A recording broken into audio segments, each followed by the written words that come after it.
अस्सलामुअलैकुम। उम्मीद करता हूँ मेरे तमाम स्टूडेंट उम्मीद से होंगे। आज हमारा फार्मास्यूटिकल का 9 लेक्चर स्टार्ट हो रहा है।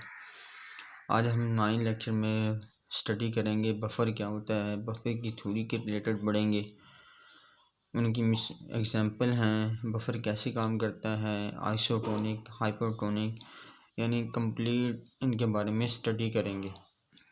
तो ये लेक्चर एग्ज़ाम के हवाले भी बहुत अहम है। जो स्टूडेंट बी फार्मेसी कर रहे हैं, डी फार्म कर रहे हैं, और एग्ज़ाम के हवाले से भी बहुत अहम है और सिंपल उर्दू में बनाया गया है ताकि स्टूडेंट को जल्द अज जल्द समझ आ जाए। अब हम स्टडी करेंगे। स्टडी करने से पहले हमारे 8 lecture B pharma hub channel पर अपलोड हो चुके हैं फार्मेसी के रिलेटेड, और प्लेलिस्ट में कंप्लीट लेक्चर मौजूद हैं। तो जिन स्टूडेंट ने अभी तक वो लेक्चर नहीं लिए तो वो अपने लेक्चर वहाँ जाकर प्लेलिस्ट में कंप्लीट लेक्चर देखें, और एग्ज़ाम के हवाले से सब कुछ स्टडी किया हुआ है, तो उनके लिए बहुत आसान तरीके से लेक्चर बनाया हुआ है। अब हम पढ़ेंगे फार्मास्यूटिक्स का 9 लेक्चर। इसमें है कि बफ़र क्या होता है।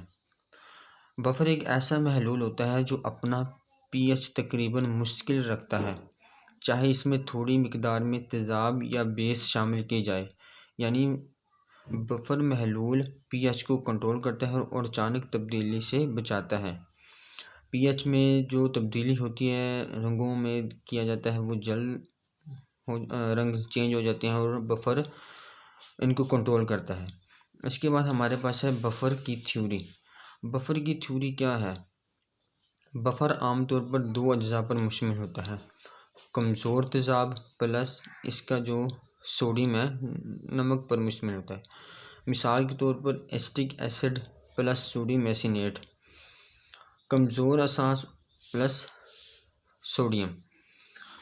इसके बाद हमारे पास है, मिसाल देंगे अमोनियम हाइड्रोक्साइड, ये बफ़र की थ्योरी के रिलेटेड है, प्लस अमोनियम क्लोराइड।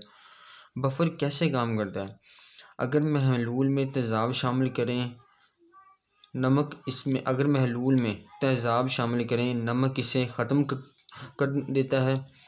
अगर असास शामिल करें, इसमें तेज़ाब इसे ख़त्म कर देता है। नतीजा ये निकलता है कि पीएच तकरीबन वही रहती है। अगर महलूल में तेज़ाब शामिल हो जाए तो सोडियम ख़त्म हो जाता है। अगर असास में शामिल करें तेज़ाब तो तेज़ाब इसे ख़त्म कर देता है। नतीजा पीएच तकरीबन वही रहती है।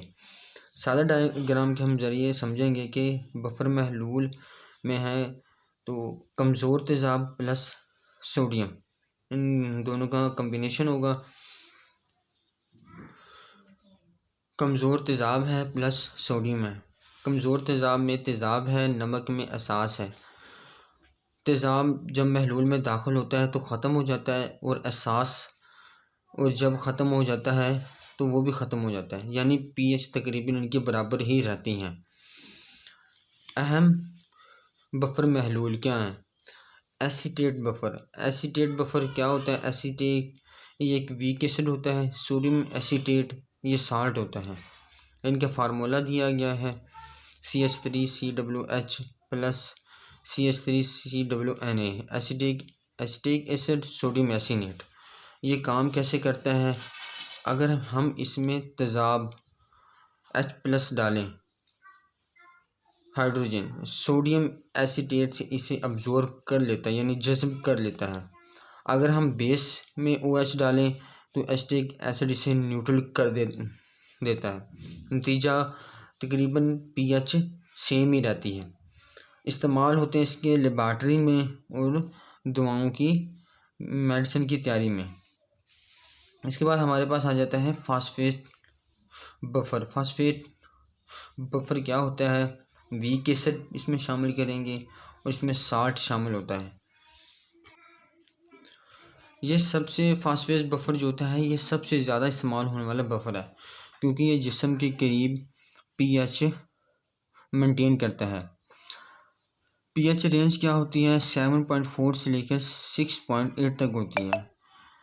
एसिड जो बफर होता है वो इंजेक्शन के तौर पर इस्तेमाल किया जाता है। बायोलॉजिकल तजर्बात जो लेबॉर्ट्री में तजर्बात होते हैं उनके रिलेटेड होता है और खून की पीएच कंट्रोल करता है। इसके बाद हमारे पास आ जाता है साइट्रेट बफर। साइट्रेट बफर क्या होता है? Citrate buffer citric acid sodium citrate, इनका क्या इस्तेमाल होते हैं? खुराक की सनत में इस्तेमाल किया जाता है, फार्मास्यूटिकल में इस्तेमाल होता है, हिफाजती इक़दामात में इस्तेमाल होता है और ये एसिडिक रेंज में बेहतरीन काम करता है। बफ़र के इस्तेमाल क्या हैं? बफ़र के किन चीज़ों में इस्तेमाल होता है, इसकी अहमियत क्या है? अद्वियात को ख़राब होने से बचाता है। बहुत सी दवाएं पीएच चेंज होने से ख़राब हो जाती हैं। बफ़र इनका पीएच स्टेबल रखता है ताकि वो अद्वियात ख़राब ना हो और एक मुकर्रर मुद्दत तक मेंटेन रहें। उसके बाद हमारे पास सेकंड है बफ़र की इस्तेमालात में इंजेक्शन में पीएच को कंट्रोल करना। अगर इंजेक्शन का पीएच गलत हो तो दर्द होता है, टिश्यू ख़राब हो सकता है। बफ़र पीएच को महफूज रखता है। हमारे पास जो थर्ड है कीमियाई तजर्बात में पीएच बरकरार रखना। अगर तजर्बात में पीएच चेंज हो जाए तो नतीजा गलत आता है। बफ़र नताइज को सही बनाता है ताकि उनकी पीएच बरकरार रहे। खून में पीएच कंट्रोल। खून में पीएच 7.4 होती है। अगर ये तब्दील हो जाए तो ख़तरनाक सूरत हाल हो सकती है। जिस्म में नेचुरल बफ़र सिस्टम होता है। इसके बाद हमारे पास है आइसोटोनिक महलूल। क्या है आइसोटोनिक महलूल? क्या होते हैं आइसोटोनिक महलूल? वो महलूल होता है जिसका ऑस्मोटिक प्रेशर जिस्म के सियाल मसलन खून के बराबर हो। मिसाल के तौर पर 0.9% sodium chloride normal saline isotonic महलूल है। इसके बाद हमारे पास है आइसोटोनिक महलूल का असर। आइसोटोनिक महलूल का असर क्या है? ऐसा महलूल खुलियात पर कोई नुकसानदा असर नहीं डालता। खुली और महलूल के दरमियान पानी इक्वल करता है ताकि कोई स्वेलिंग या श्रिंकिंग ना हो, यानी कुछ सूजन वगैरह या सुकड़ाव वगैरह ना हो। आइसोटोनिक महलूल का असर है। आइसोटोनिक महलूल के इस्तेमालात, ये ड्रिप्स में आईवी फ्लूइड में इस्तेमाल होता है, आँखों के कतरे, नाक के स्प्रे, इंजेक्शन।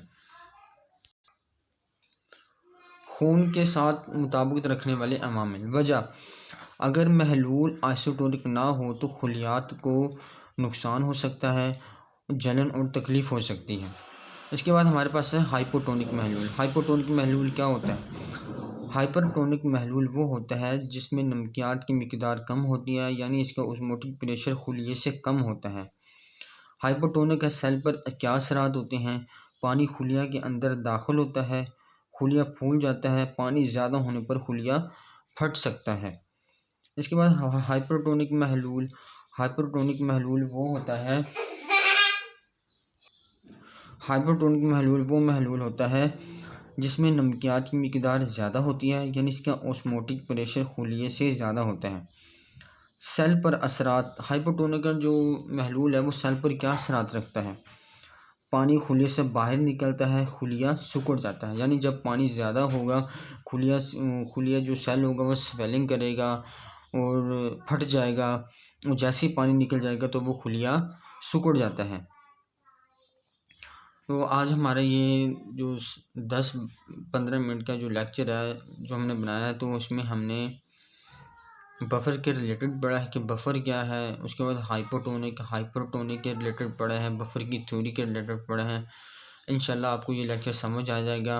अगर आपको लेक्चर समझ आए तो लाइक करें, बी फार्मा हब को चैनल को सब्सक्राइब करें और एक छोटा सा कमेंट करें। इंशाल्लाह मिलते हैं अगले लेक्चर में। अल्लाह हाफिज़।